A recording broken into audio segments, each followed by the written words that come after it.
చిలుకూరు బాలాజీ ప్రధాన అర్చకులు శ్రీరంగరాజునిపై రామరాజ్యం సంస్థకు చెందిన వ్యక్తులు దాడి చేయడం కలకలం రేపుతోంది. చిలుకూరు బాలాజీ ఆలయం సమీపంలోని రంగరాజన్ నివాసంలోకి 20 మంది వ్యక్తులు చొరబడ్డారు. రామరాజ్య స్థాపనకు మద్దతు ఇవ్వాలని కోరారు. అలాగే ఆలయ బాధ్యతలు అప్పగించి తమ సంస్థలో చేరాలని రంగరాజన్ను బెదిరించారని సమాచారం. అందుకు రంగరాజన్ నిరాకరించారు. దీంతో దాడికి తెగబడ్డారు.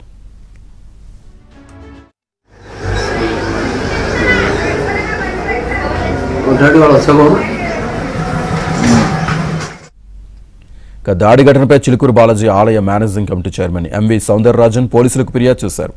దాడి చేసిన వారిపై తగిన చర్యలు తీసుకోవాలని డిమాండ్ చేశారు.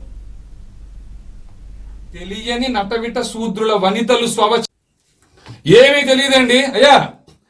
పండితులు వేషం వేసుకుని తెలియని నటవిట శూద్రుల వనితలు స్వవచమౌటకు ఉపదిశించి సంతసిల్లి స్వరలయంబులెరుంగకని శిలత్ములై సుభక్తులకు సమానమని దుడుకుగల నన్నే దొరకుడుకు బ్రోచురా.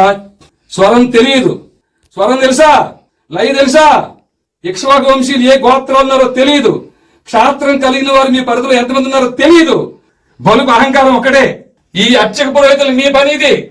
మీ ఆలయ పరిధిలో క్షాత్రం కలిగిన వారు ఏ గోత్రాల్లో ఉన్నా, వైశ్య పరంపర వారు ఏ గోత్రాల్లో ఉన్నా ధర్మస్థాపన కోసం కలిలో రామరాజ్యం ఏర్పాటు అయింది. చిలుకూరు బాలాజీ ప్రధాన అర్చకుడు రంగరాజన్పై దాడి ఘటనను హిందూ సంఘాలు తీవ్రంగా ఖండిస్తున్నాయి. హిందూ ధర్మ పరిరక్షణకు కృషి చేస్తున్న శ్రీరంగరాజన్పై దాడి చేసిన వారిపై కఠిన చర్యలు తీసుకోవాలని డిమాండ్ చేస్తున్నారు.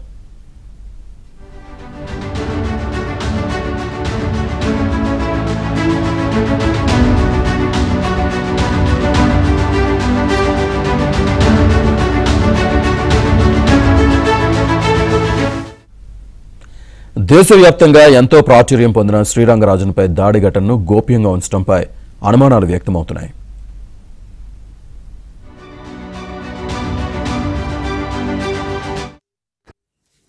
ఏమీ తెలియదండి అయ్యా.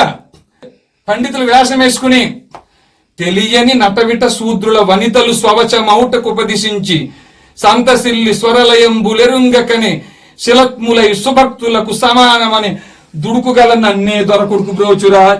స్వరం తెలియదు. స్వరం తెలుసా? లయ తెలుసా? ఇక్ష్వాకు వంశీయులు ఏ గోత్రం ఉన్నారో తెలియదు. క్షాత్రం కలిగిన వారు మీ పరిధిలో ఎంతమంది ఉన్నారో తెలియదు. బలుకు అహంకారం ఒకటే. ఈ అర్చక పురోహితులు మీ పని ఇది.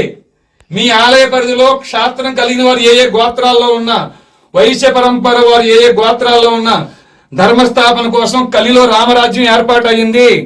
భగవద్గీత 4వ అధ్యాయం 7-8 శ్లోకాల ప్రకారంగా అయ్యా వీళ్ళు అనుకుంటున్నారు ఏమిటి? ఆయన నా వల్ల అయితలేదు నాన్న, నేను ఎగ్జామ్ లో ఫెయిల్ అయినాను, పనికిరాను అన్నావు కదా.